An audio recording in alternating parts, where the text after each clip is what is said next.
39 boys are embarking on a great adventure aboard the Sail Training Association schooner Malcolm Miller, sister ship to the famous Sir Winston Churchill. Some have never been away from their parents. Most have never been to sea. Bank clerks and boilermakers, sea scouts and farmers, medical students and diabetics, boys from public schools and reform schools. All will spend the next fortnight learning to live and work together, sailing the ship themselves. A welcome from the captain in the chart room. Before putting to sea, the trainees have just one day in harbour, learning how to work the ship. At last they discover a real use for all those difficult Boy Scout knots and acquire a strange new language of nautical terms where ropes are called sheets, beds are bunks, and the toilets are known as heads.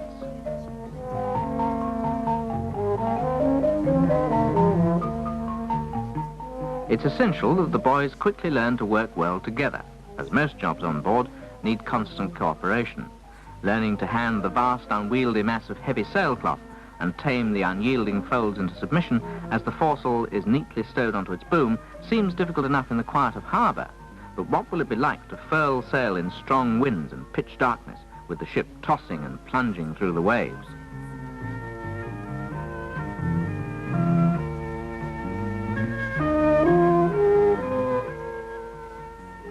The crew are divided into 3 watches, distinguished by coloured armbands, each with their own watch leader, who has normally been on a previous cruise and knows the ropes.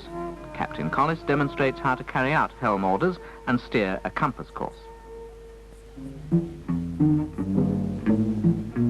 But the biggest thrill for many a boy on the first day is climbing up the rigging to the crow's nest. Nobody is forced to do this, but even on the all-girl cruises, it's very rare to find a trainee who doesn't want to make it to the top.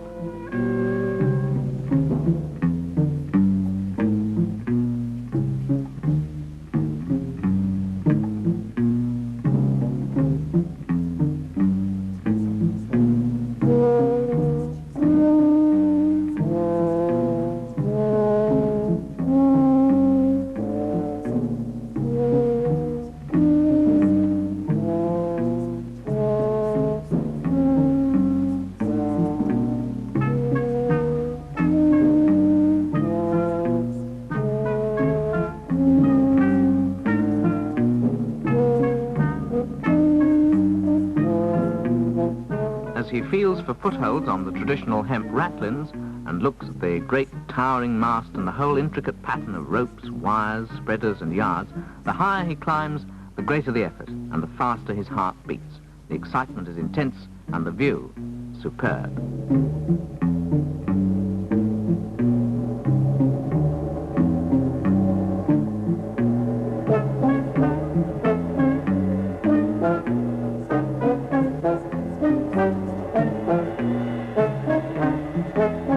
Almost there, and he feels he's conquering Everest.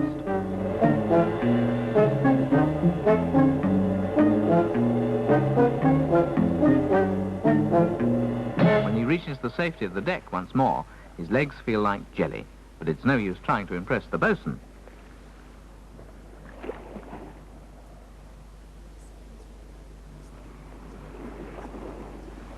Practice in setting up the mizzen backstay runner completes the one day's intensive training. Now the crew is ready to meet the challenge of taking the ship to sea.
The 135-foot steel hulls of the 300-ton schooners are easily driven by a selection of 14 different sails.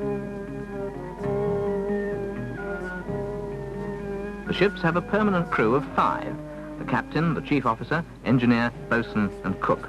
On each fortnight's cruise, they are joined by a qualified navigator, 3 watch officers who are experienced yachtsmen, and a purser.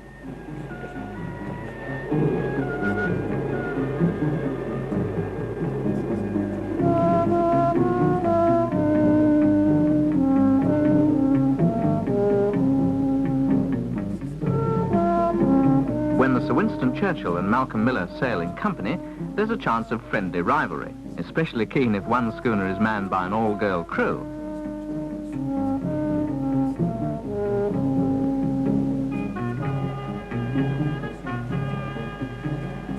Life at sea is never dull. There's a variety of different jobs to learn, such as reading the log to find out how far the ship has travelled and taking bearings of approaching vessels. Captain Collis explains the basic principles of navigation and shows how to plot the ship's positions at sea. The engineer has to be mechanic, plumber and electrician. A trainee helps repair the stern navigation light.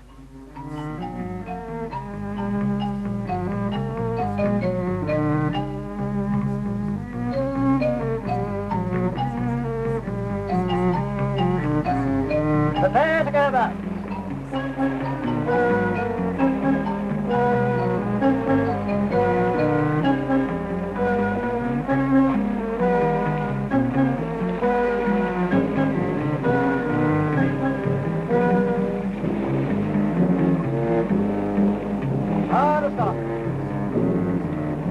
Every trainee is trusted to take the wheel, which is never touched by anyone else throughout the voyage. There's a tremendous feeling of responsibility as the ship responds to his own hands on the wheel.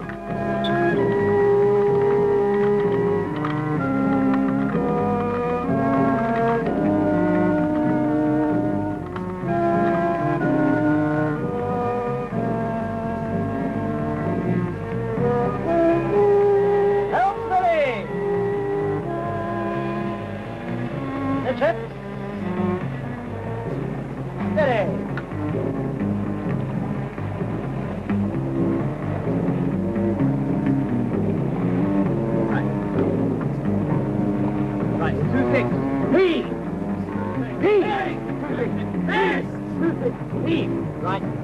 Everyone come up. Yes. Come up!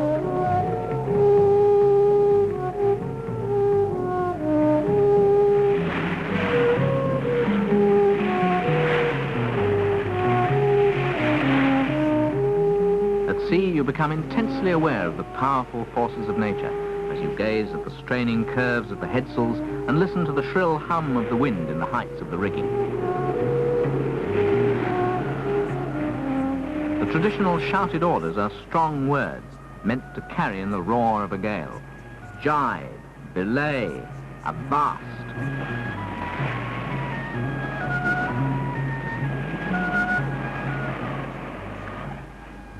Today, only a handful of tall ships remain to remind us of the beauty and splendour of the days of sail, when the great tea clippers, greyhounds of the ocean, with their sharp, raking bows and tall masts, raced home half across the world under their mighty clouds of sail.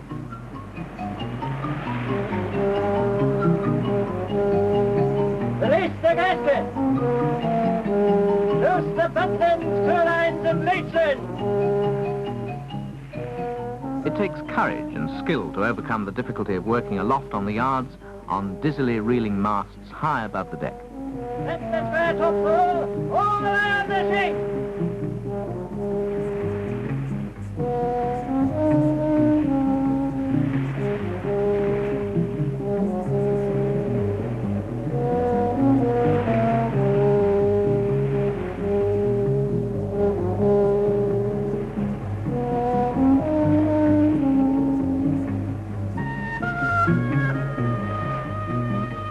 Amazingly soon, many a trainee is climbing about the rigging like an old hand, and there's keen competition to man the yards entering harbour.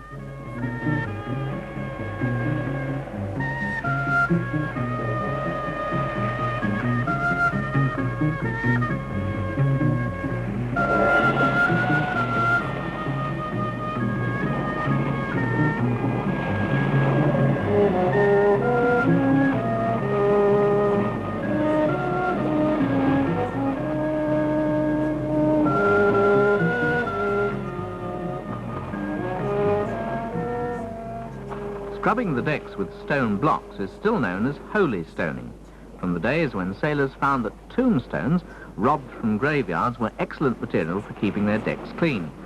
There's an old seafaring saying, "If there's anything in a boy, the sea will bring it out."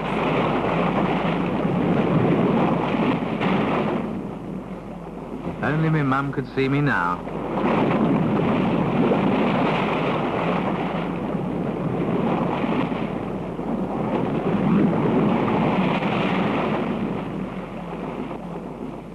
To enter some foreign harbours, a local pilot is needed to guide the ship through the swatchways and sandbanks.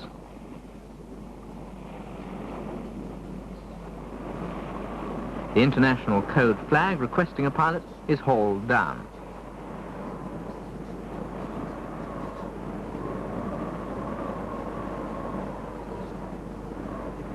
And the purser hoists flag H, signalling, "I have a pilot on board." During each fortnight's cruise, both ships usually put into at least one continental port.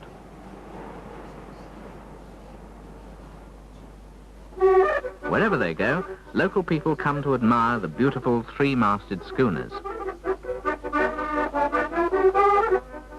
For many of the boys, this is their very first trip abroad.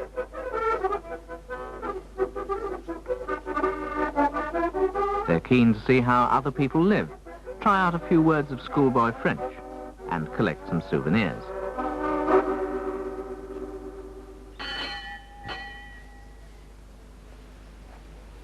As the warm sunshine seeps into salt-laden flesh, even the bare boards are comfort enough after staying up half the long, cold night on watch.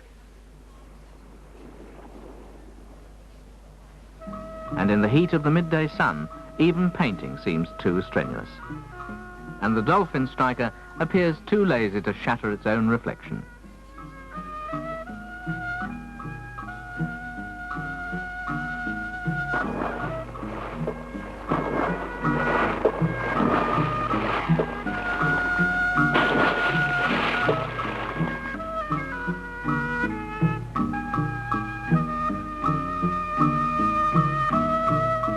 The Sail Training Association is a charity, and although some trainees pay for their own berths, many of the 1,200 young people who are given the opportunity of a fortnight's adventure at sea every year owe it to the continued generosity of the banks and other commercial and industrial organisations.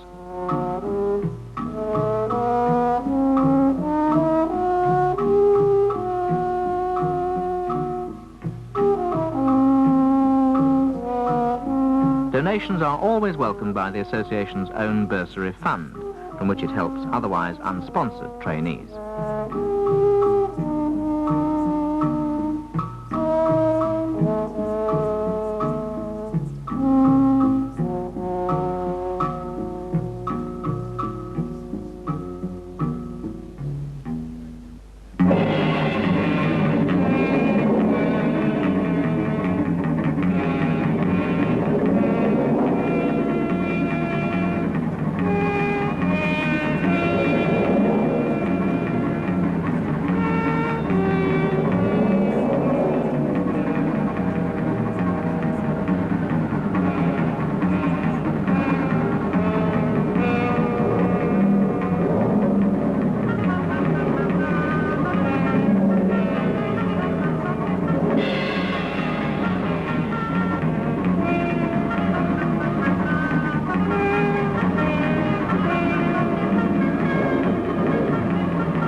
Islands, where Grace Darling, the lighthouse keeper's daughter, made her heroic rescue in a rowing boat over 150 years ago.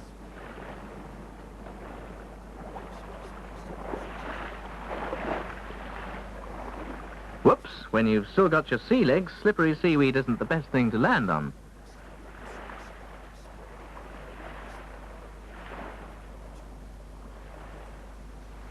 Nowadays, the main island is a bird sanctuary, And Arctic terns, who are not scavengers but true fishermen, come here only to breed and have built their nests thickly over the ground.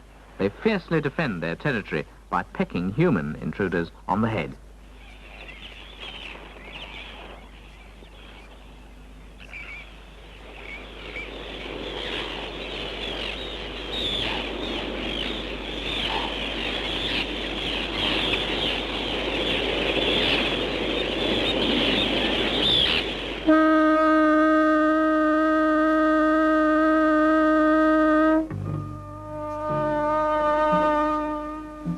Fog at sea, the greatest menace to safe navigation.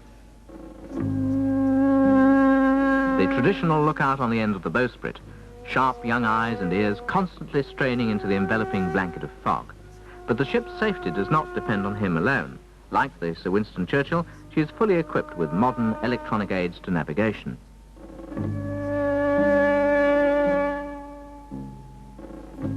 With the ship ghosting through the eerie quietness, the oppressive silence heightens one's sense of hearing.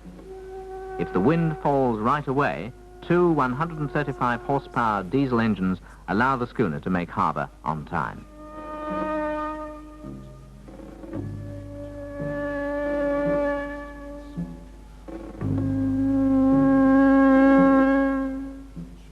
Life at sea in a sailing ship is traditionally one of the hardest that a man can undertake. But on the schooner, in cold weather, there's the luxury of a central heating system down below. Money's me own, and if you don't like me, leave me alone. I tune me fiddle and rouse me bow, and I'll be welcome wherever I go. I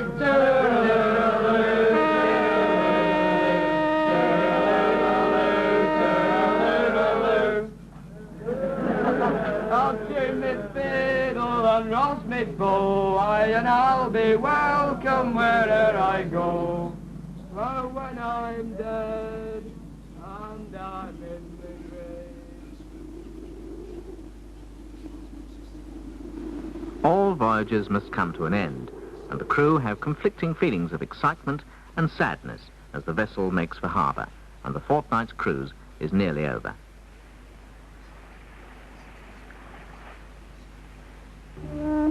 As they confidently stow the sails for the last time, they feel a real sense of achievement and companionship.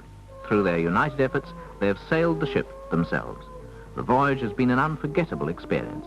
Through the challenge of the sea has come the realization that there is more to life than wage packets, examinations, and the monotonous routine of the rat race.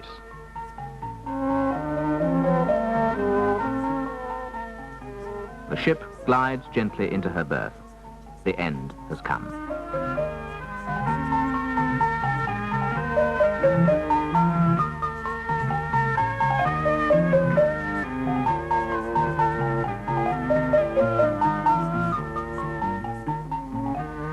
But for many trainees, this will not be the end of their link with the Sail Training Association. Some of the keenest and most able are offered the chance of further cruises as watch leaders or assistants to the boatswain or cook.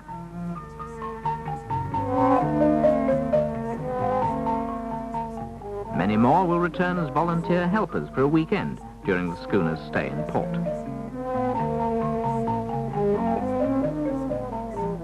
The crew are now entitled to wear the Sail Training Association's tie and to become members of the chain gang. No attempt has been made to turn them into professional sailors, but the experience has taught them how to work together in harmony with a group of boys from very different backgrounds from their own, and they've discovered a great deal about themselves. Above all, the voyage has opened up for them new horizons.